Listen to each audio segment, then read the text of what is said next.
Good morning mga kapitbahay. Let's get ready with me before I head out.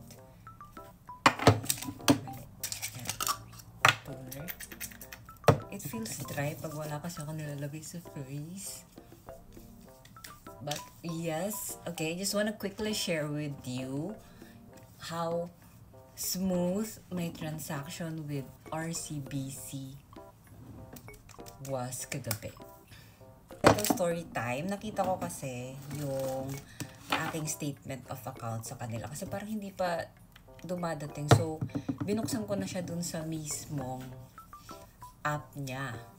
And then, when I was checking, ayan, nakita ko na nga yung membership fee na charge na siya last October 1, 2025. So, yun yung membership fee niya. It was 1,500 pesos. So, mga bandang 9 PM na ata ako tumawag para, para ma-tick off ko na siya sa aking mga gawain. Tumawag ako sa kanila ng mga bandang 9 PM last night.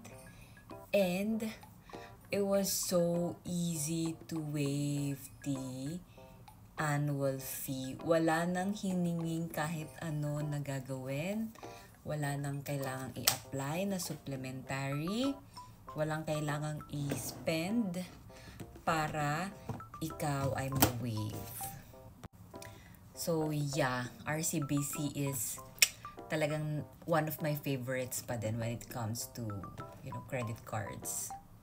By the way, I have discussed my RCBC credit cards already with my credit card series.